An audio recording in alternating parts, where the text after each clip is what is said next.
നമ്മുടെ കേരളത്തിൽ ഒരുപാട് ആരാധകരുള്ള ഒരു ഡോഗാണ് ഡോഗോ അർജന്റീനോ. ഇവരെ ഇഷ്ടപ്പെടാനുള്ള പ്രധാന കാരണം ഇവയുടെ കളറും അഗ്രഷനും ആറ്റിറ്റ്യൂഡും തന്നെയാണ്. എന്നാൽ ഇവയെ വളർത്തുമ്പോൾ അറിഞ്ഞിരിക്കേണ്ട 5 കാര്യങ്ങളുണ്ട്.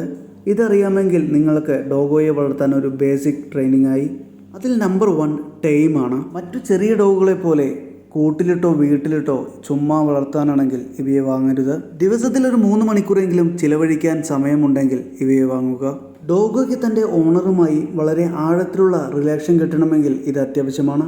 നമ്പർ 2 ഹിസ്റ്ററിയാണ്. അതായത് ഈ ഡോഗിനെ കുറിച്ച് കൃത്യമായ ഒരറിവ് നിങ്ങൾക്കുണ്ടാകണം. ഈ ബ്രീഡ് എന്തിനുള്ള ബ്രീഡാണ്, എത്തരത്തിൽ ഉപയോഗിച്ചിരുന്ന ബ്രീഡാണ് എന്നതെല്ലാമാണ് ഇതിൽ ഉൾപ്പെടുത്തേണ്ടത്. വളരെ പവർഫുള്ളായ ഒരു വേട്ടനായയാണ് ഇതെന്ന് ഓർമ്മയിരിക്കട്ടെ. Number 3 socialising. ചെറുപ്പത്തിലെ ഒരുപാട് മൃഗങ്ങളെയും മനുഷ്യരെയും സ്ഥലങ്ങളുമെല്ലാം കാണിച്ച് പരിചയപ്പെടുത്തണം. ഇത് പ്രധാനമായും ഇവയുടെ അഗ്രഷൻ കുറയ്ക്കും. അടുത്തതാണ് ട്രെയിനിങ്. ഡോഗിൻ്റെ മുകളിൽ നിങ്ങൾക്ക് കൺട്രോൾ ലഭിക്കുവാൻ വേണ്ടി അത്യാവശ്യം ട്രെയിനിങ് നല്ലതാണ്. ഇനി ഏറ്റവും ലാസ്റ്റത്തെ ഹെൽത്താണ്. മറ്റു ഡോഗുകളെ അപേക്ഷിച്ച് ഡോഗോ പൊതുവെ വെള്ള കളറിലാണ് കാണപ്പെടുന്നത്. അതുകൊണ്ട് തന്നെ ഇത്തരത്തിലുള്ള ഡോഗുകൾക്ക് കാഴ്ച കമ്മിയും കേൾവി കമ്മിയും സാധ്യതയുണ്ട്. കൂടാതെ സിംഗിൾ കോട്ടുള്ള ശരീരമായതുകൊണ്ട് തന്നെ കൂടുതൽ സ്കിൻ പ്രോബ്ലങ്ങൾ വരുവാനും സാധ്യതയുണ്ട്. കൈകളുടെയും കാലുകളുടെയും ജോയിന്റിൽ കാണുന്ന തഴമ്പുകൾ ഇത്തരത്തിൽ വരുന്നതാണ്.